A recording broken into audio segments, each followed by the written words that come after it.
Fala pessoal, tudo bem com vocês? Estamos aqui na nossa segunda aula, parte número 3, parte 3. Nós vamos discutir exatamente os princípios universais da administração e hoje, a parte 3, o tema é administração científica. Quando que a administração se tornou ciência para a nossa história?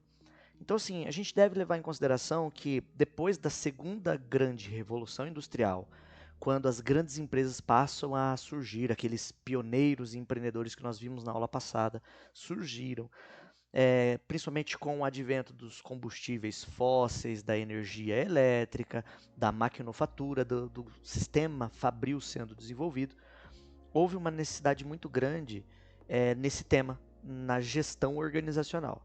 E não era só por causa das empresas, tá? Só reforçando, conforme a aula passada, nós falamos muito sobre a administração, ela surgiu como uma necessidade de administrar Estado, cidade-estado, impérios, reinados, famílias, propriedades, posses. Então essa foi a ideia por trás de todo o pensamento da administração, tomar decisões com o que se tem.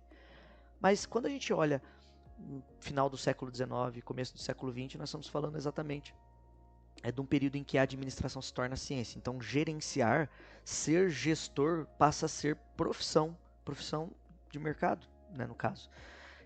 A gente costuma, então, classificar o desdobramento da administração científica em um grupo de vários conhecimentos ao mesmo tempo acontecendo. Então, assim, foi um período em que acontecia tanto na Europa quanto nos Estados Unidos uma revolução sobre gestão empresarial.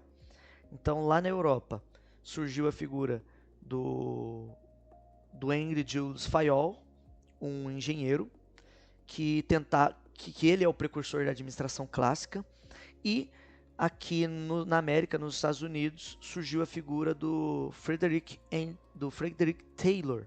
O Frederick Taylor, ele é o precursor daquilo que nós conhecemos como a administração científica. Mas beleza, vamos por partes aqui. A abordagem clássica da administração, então, é composta por essas duas teorias. Guardem muito bem isso. Duas teorias. A teoria da administração científica e a teoria da administração clássica. Uma coisa muito importante, que os dois tinham algo em comum, que era exatamente a busca pela eficiência organizacional. Eficiência e eficácia, tá? Eficiência e eficácia. Vou colocar dois E's aqui que eu não vou... Confesso que com o mouse não vai dar para escrever nada aqui para vocês, mas não, tá? Beleza. Se a gente sabe que foi dividido em dois, administração científica de um lado e administração clássica do outro, qual que era o foco dessas teorias? Então, aqui na América, o Taylor estava focado nas tarefas de operários. Então, o foco do Taylor era o chão da fábrica. Já o foco do Fayol era na estrutura da organização, ou seja, o foco dele era saber onde colocar todo mundo, como que a empresa deve ser organizada, como que tem que ser as hierarquias, como que tem que ser a divisão de departamentos, setores, seções de uma organização. Então, enquanto um focava a produtividade, as tarefas, o outro focava na eficiência organizacional. Então, a gente consegue observar que, assim, as duas abordagens, elas só surgiram porque as empresas cresciam naquela época de uma forma excepcional. Então era muito acelerado o crescimento deles.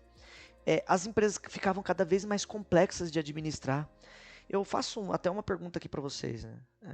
No sentido de, hoje vocês estão estudando para programar e desenvolver sistemas de gerenciamento de empresas, sistemas para o dia a dia das pessoas, aplicativos, enfim.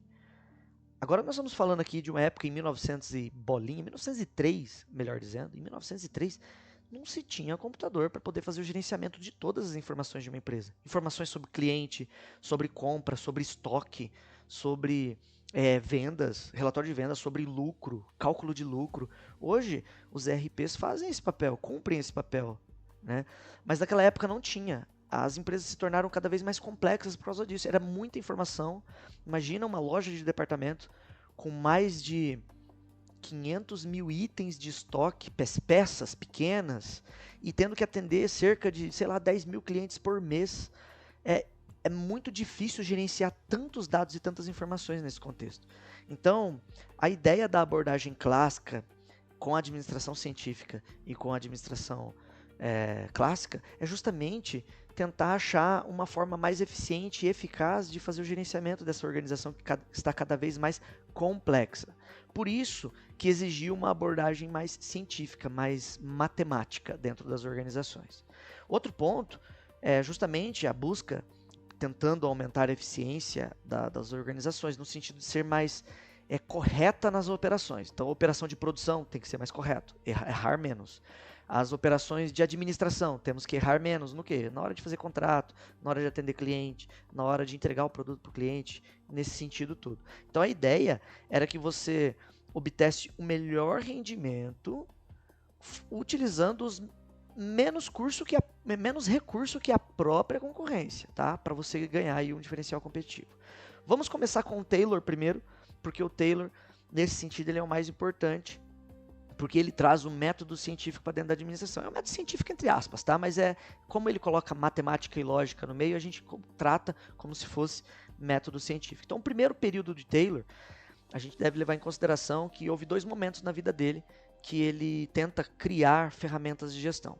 Então, o primeiro momento dele, ele queria achar formas de criar produtividade. Então, como que ele achava que a produtividade seria conquistada através dos trabalhadores? Primeiro, pagando salário melhor. É o seguinte, ao invés de ficar pagando só salário fixo, vamos pagar então salários baseados na produção. Então, ele foi o precursor daquilo que nós chamamos de prêmio produtividade, comissões, comissão sobre produtividade. Então, a ideia dele era, é o seguinte, eu vou te pagar o salário X, mas para cada peça a mais que você produzir, eu vou pagar um X para cada vez que você produzir peças a mais do que a meta. Então, basicamente, ele criou incentivos através do dinheiro, por causa disso. E isso é muito legal, depois a gente vai resgatar esse assunto.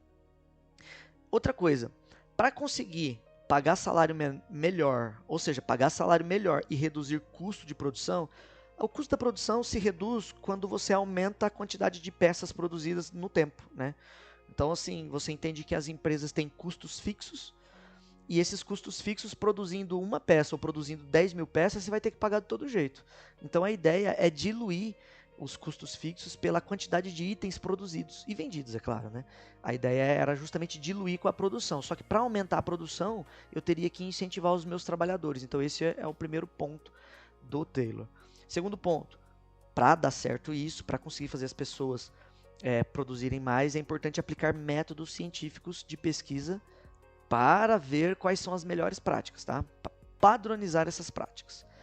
Segundo ponto, os empregados eles devem ser cientificamente selecionados, e aqui é um ponto muito curioso. O Taylor ele já sabia que a gente tem que escolher pessoas certas para as funções certas. Então, pessoas que têm velocidade de raciocínio e de coordenação motora, para ele era o ideal para trabalhar numa fábrica, né? Que os empregados também devem ser cientificamente treinados, ou seja, depois que a gente tem um padrão de operações dentro de uma organização, você tem que treinar essas pessoas. Pessoal, é simples assim, ó. Vamos supor que você trabalha numa empresa que desenvolve software todas em linguagem C. E aí entra uma pessoa para trabalhar sob sua supervisão, você vai supervisionar essa pessoa, e você percebe que ela é devagar para fazer código. Ela é devagar para codificar. Então ela pensa, demora para escrever e tal. Você começa a ficar com o pé atrás e com a pulga atrás da orelha. Será que essa pessoa tem perfil para trabalhar com a gente? E é justamente sobre isso que o Taylor estava falando. Por que a gente não viu o perfil dessa pessoa antes de contratar? Se ela tem um perfil adequado para esse tipo de trabalho. Então, o método científico de contratação é esse. E aí, outra coisa importante. Se você percebe que a pessoa é devagar para codificar, para escrever, para raciocinar, você pode remediar isso. Você tem que treinar essa pessoa. Só que como que você vai treinar uma pessoa se você não criou um método de operação padrão que todos da organização executam, e para você poder passar para ele, ensinar para ele o melhor jeito de se fazer o código, o melhor jeito de codificar, tá? O melhor jeito de fazer, de usar os atalhos, né, e tudo mais. Eu estou tentando dar um exemplo do contexto de vocês para o que o Taylor falava lá em 1913, tá? Então assim, tem mais de 100 anos, tem mais de 120 anos que ele já falava sobre isso, tá? E que a administração precisava criar uma atmosfera de cooperação com os trabalhadores, no sentido do seguinte, ó, você está aqui trabalhando com a gente, você como que eu posso dizer melhor, né? No sentido da pessoa estar trabalhando lá, não vamos brigar entre nós aqui, se tiver alguma coisa que tem que resolver, resolva com o seu superior primeiro, mas no sentido de que quando o ambiente é bom, todos produzem mais. Era mais ou menos isso que ele pensava naquela época. Já no seu segundo período, então a gente imagina que o primeiro período dele foi entre 1903 e 1910, e em 1913 ele escreve um outro livro, e ele diz o seguinte, olha, agora a gente tem que levar em consideração o que o administrador deve cuidar. Primeiro, todo administrador, todo gestor tem que perceber os 3 grandes males de uma empresa, de uma organização. Primeiro, os trabalhadores são vadios sistêmicos, ou seja, eles faziam o possível para enrolar no trabalho. Daí a gente encontra isso, né? O Taylor ele não está errado de tudo, porque a gente encontra isso em todo o ambiente, né? Então, na empresa que vocês trabalham, você encontra sempre uma ou outra pessoa mais folgada que meio que enrola o trabalho ali, né? Mas assim,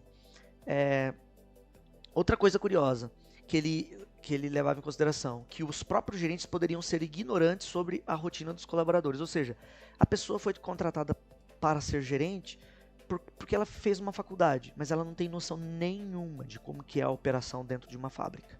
Então ele já percebia isso. Então, desde 1913, a gente fala que não basta a pessoa só ter um diploma no ensino superior, tem que ter experiência na área. Tá? Então, ele sabia que era importante um gestor conhecer a rotina do trabalhador.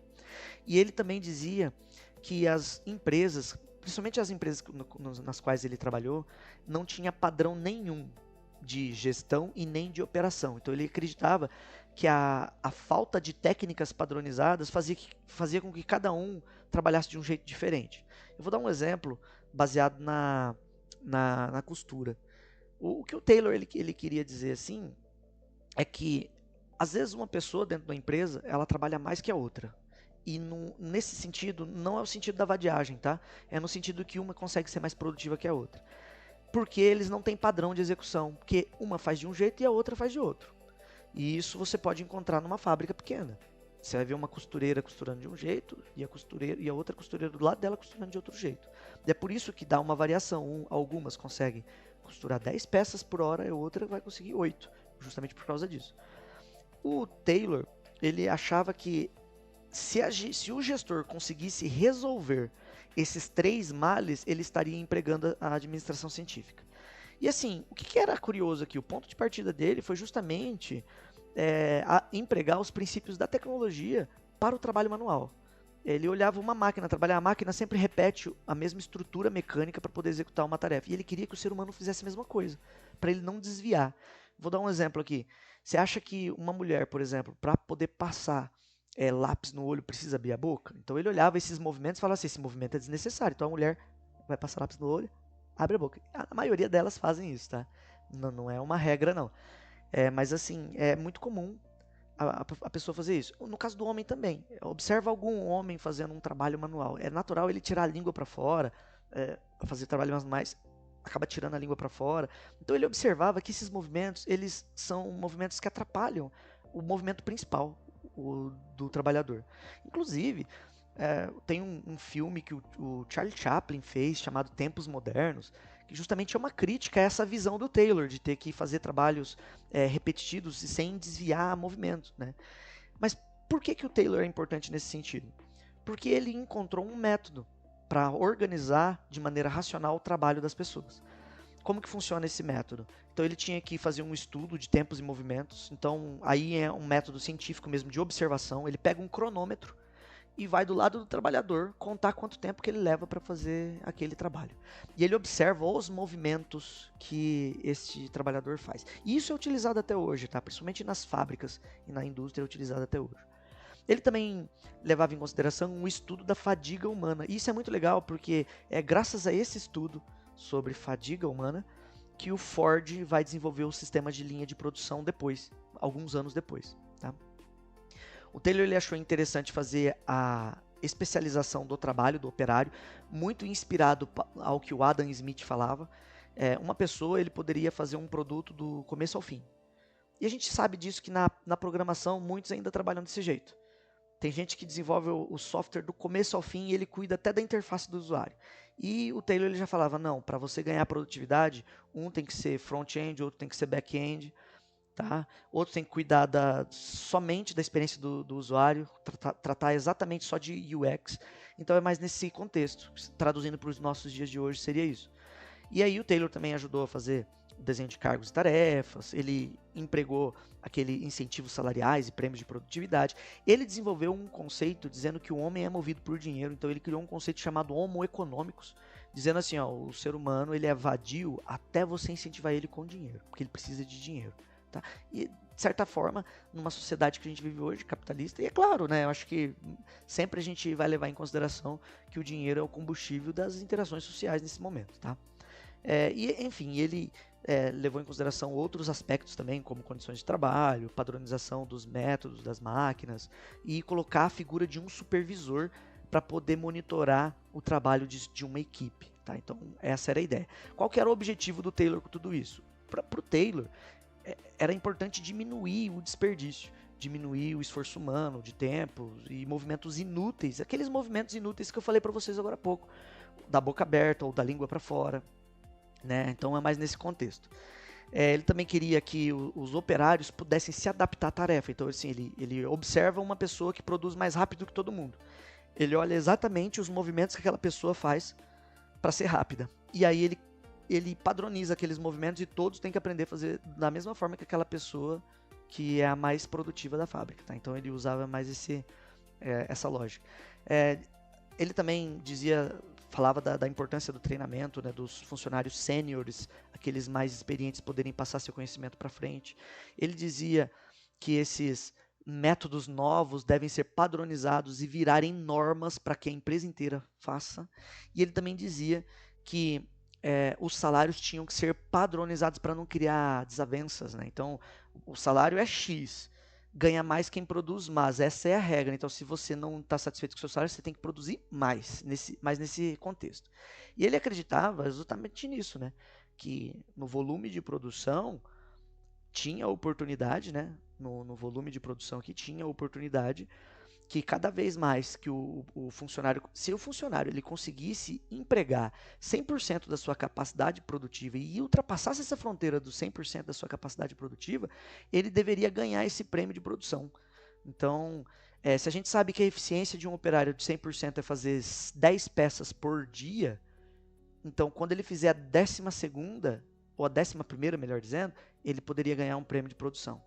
Justamente porque ele rompeu com a fronteira de capacidade produtiva. Outra coisa muito importante foi a divisão do trabalho. Então, assim, ele diz o seguinte, cada trabalhador agora deve ser responsável por uma tarefa específica. Vai muito contra... na verdade, são 3 estilos diferentes para a gente entender a produtividade aqui, né?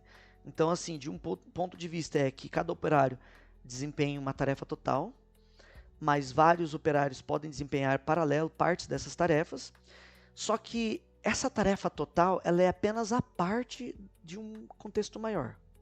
Então imagine o seguinte, vamos pensar numa fábrica que provavelmente vocês vão desenvolver softwares para fábricas e para lojas, mas vamos pensar numa fábrica aqui. Uma fábrica que faz boné, por exemplo. Então nós temos a figura da pessoa que corta. Uma pessoa que corta, ela vai do começo ao fim nessa tarefa. Ela faz inteira essa tarefa. Ela pega o material, coloca na mesa de corte, programa lá a máquina, tal, passa a máquina de corte, retira o retalho, acondiciona esse produto cortado num carrinho para poder passar lá para costura, por exemplo. Só que daí, ele sozinho fazendo essa atividade, pode ser que ele não dê conta da demanda de produção. Então seria interessante colocar outras pessoas fazendo a mesma tarefa que ele.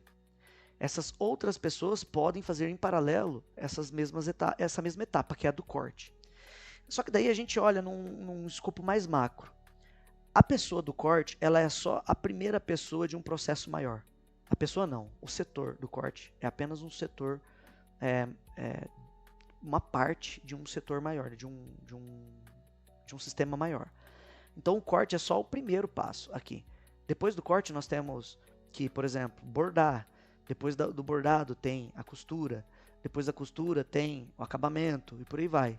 Então essa era a lógica do Taylor. Qual que era a ideia? Né? Desenhar cargos e salário, para a gente poder fazer desenho de cargos, cada um com uma função e cada grupo de pessoas com funções específicas.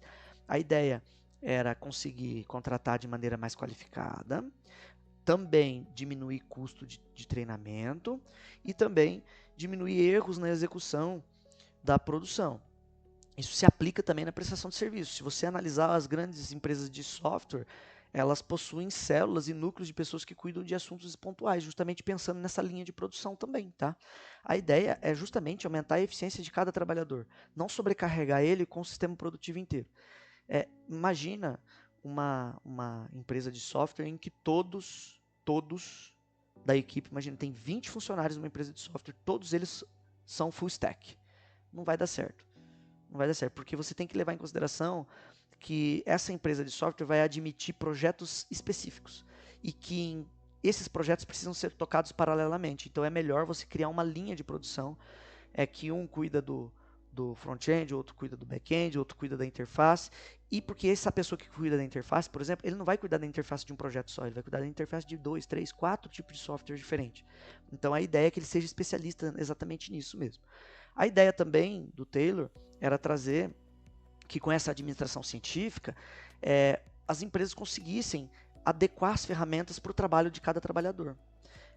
Justamente para diminuir o esforço e aumentar a produtividade. No fim das contas, tá, pessoal? É aumentar a produtividade aqui, tá? É aumentar a entrega.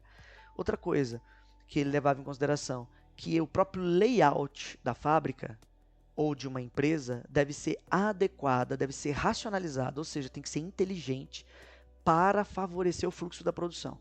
E você pode observar isso em escritórios também, escritórios de contabilidade, em fábricas, em lojas, toda a disposição de itens dentro de um espaço, de um espaço comercial, de um barracão ou de uma sala comercial, ela tem que ser inteligente para que garanta a eficiência operacional.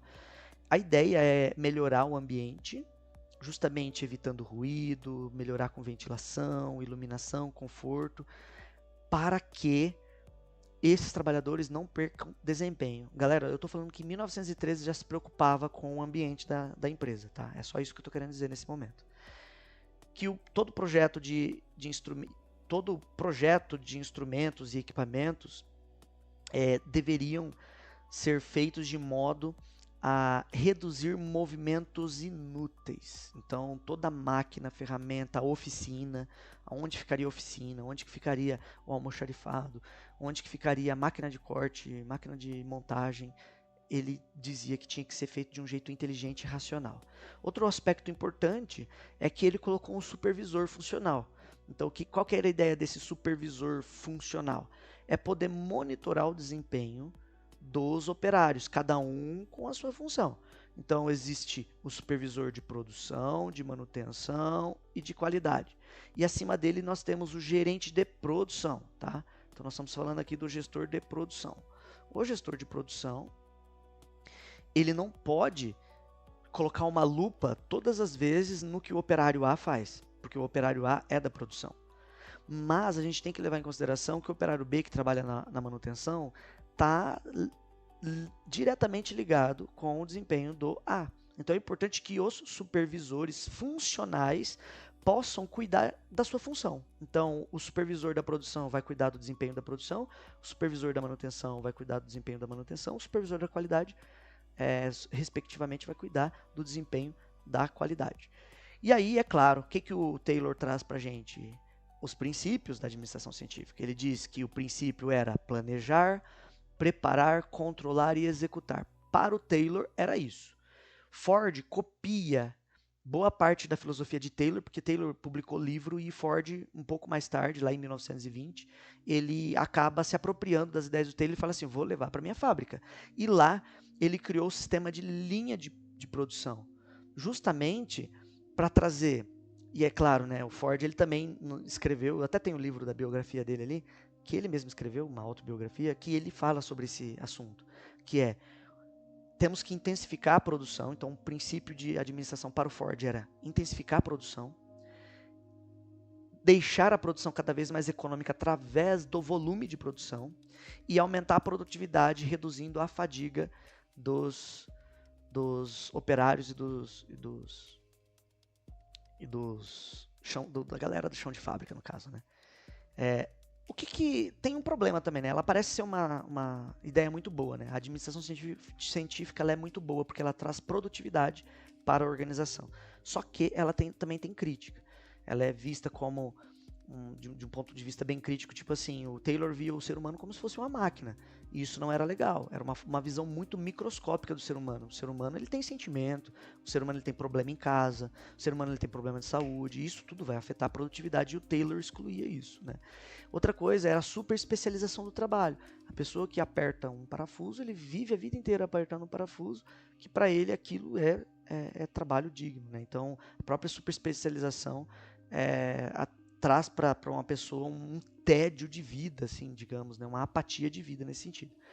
Ele também, na verdade, ele diz que é uma administração científica, mas na verdade, é incompleta, tá? Porque ele usa alguns métodos matemáticos ali de observação empírica e tudo mais, mas faltou muitas comprovações científicas para o método dele, que hoje já foram superadas, né?